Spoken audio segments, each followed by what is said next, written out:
തെരഞ്ഞെടുപ്പ് ഫല പ്രഖ്യാപനത്തിന് പിന്നാലെ വർക്കല ഇടവയിൽ സിപിഐഎം കോൺഗ്രസ് സംഘർഷം മൂർച്ഛിക്കുന്നു. സംഘർഷത്തിൽ സിപിഐഎം പഞ്ചായത്ത് അംഗത്തിനടക്കം പരിക്കേറ്റു.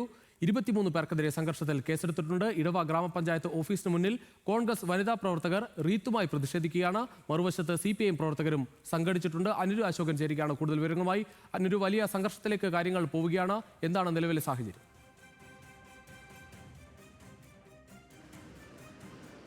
രുജേഷ്, വർക്കല ഇടവയിൽ നിയമസഭാ തെരഞ്ഞെടുപ്പ് പ്രചരണ വേളയിൽ തന്നെ CPM കോൺഗ്രസ് പ്രവർത്തകർ തമ്മിൽ വാക്കേറ്റമുണ്ടായിരുന്നു. ഈ വാക്കേറ്റമാണ് ഇപ്പോൾ ഫലം വന്നതിന് ശേഷം ഒരു സംഘർഷത്തിലേക്ക്, അതും പരസ്യമായ വലിയൊരു സംഘർഷത്തിലേക്ക് വഴിമാറിയിരിക്കുന്നത്.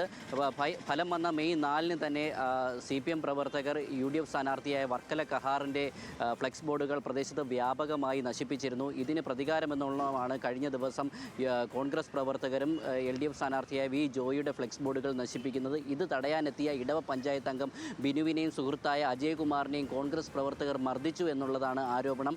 ഇതിനെതിരെ കോൺഗ്രസ് പ്രവർത്തകർ തിരിച്ചടിക്കാനൊരു ശ്രമം നടത്തിയെങ്കിലും പോലീസ് ഇടപെട്ട് തടഞ്ഞു. പിന്നീട് LDF പ്രവർത്തകർ കോൺഗ്രസിൻ്റെ കൊടിമരങ്ങൾ നശിപ്പിക്കുന്ന സ്ഥിതിയുണ്ടായിരുന്നു. തിരിച്ചും അതുപോലെ തന്നെ LDFിൻ്റെ കൊടിമരങ്ങൾ നശിപ്പിച്ചു.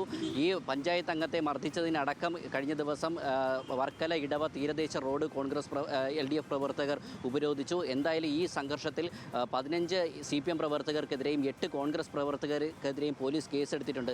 എന്നാൽ ഇത്തരത്തിൽ ഈ ഒരു പോലീസ് നടപടി ശരിയാകുന്നില്ല എന്ന് ആരോപിച്ചുകൊണ്ടാണ് ഇപ്പോൾ കോൺഗ്രസിൻ്റെ വനിതാ പ്രവർത്തകർ കറുത്ത വസ്ത്രം ധരിച്ചുകൊണ്ട് പിണറായി വിജയന് റീത്ത് സമർപ്പിച്ചുകൊണ്ട് ഇപ്പോൾ ഇടവ പഞ്ചായത്തിന് മുന്നിൽ സംഘടിച്ചിരിക്കുന്നത്. എന്നാൽ ഇതിന് ബദലായി ഇപ്പോൾ LDF പ്രവർത്തകർ വർക്കല കഹാറിന് റീത്ത് വെച്ചുകൊണ്ട് ഫ്ലെക്സ് ബോർഡുകളുമായി ഇടവ പഞ്ചായത്തിൻ്റെ മറ്റൊരു ഭാഗത്തും തമ്പടിച്ചിട്ടുണ്ട്. എന്തായാലും സംഘർഷ സാധ്യത കണക്കിലെടുത്ത് പ്രദേശത്ത് വൻ പോലീസ് സന്നാഹമാണ് ഇപ്പോൾ അവിടെ ഉള്ളത്. രുചീഷ്.